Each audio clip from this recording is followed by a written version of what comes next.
So here's some green fondant that's rolled out. Now this green is a little bit darker, and all I did is I added a little bit of black food gel color to the fondant just to make it a little bit darker. And now I'm going to cut out some clovers. I'm going to do the smaller ones to place around the board, and then I'm going to do the bigger one. I'm actually going to do 3, but I think I'm only going to use 1. I'm going to cut these out, and I want to put at least one coming out of the top of the hat.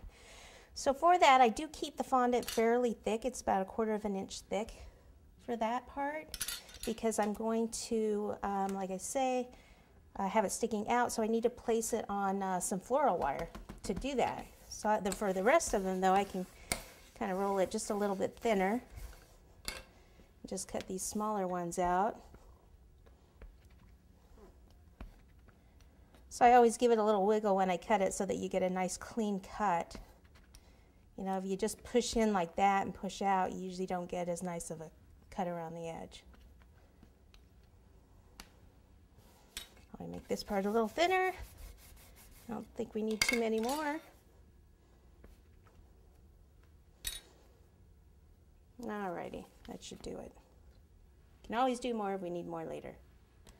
Alright, so for those, I usually take my little veining tool, little Dresden tool here, and just pull this in a little bit. There's a wide end and a narrow end. This is the narrow end. It's a veining tool. I just kind of pull in here, in here.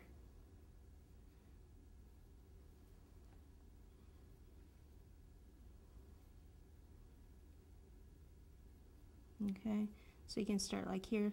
It's basically like showing, I mean, that they're kind of like 3 hearts almost put together. So kind of follow that shape and then do a little in the middle.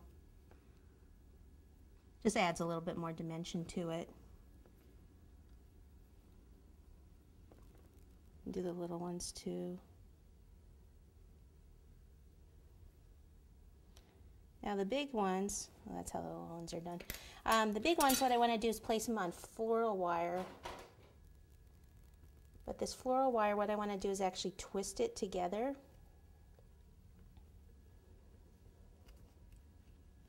This is 18 gauge floral wire. You could do it different ways. You can put 3 pieces together and tape them with floral tape if you want. I just thought I would just get a little bit stronger by just kind of twisting some of it together, because then I'd have that twisted look. The 18 gauge is pretty strong, so you can even take, I might even take pliers here in a second and finish this up.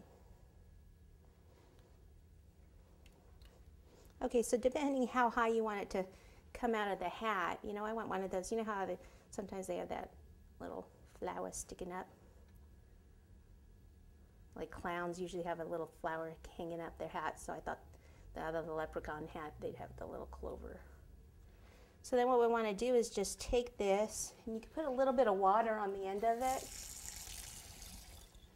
Pick up one of the clovers and insert it right in the bottom. Keep your thumb and finger here so that you can feel it when it goes in.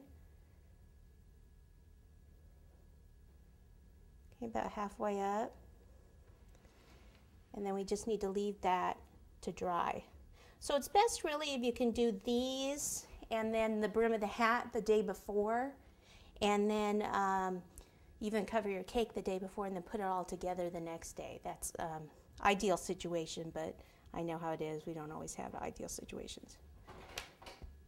Okay, so let me go ahead and finish these off.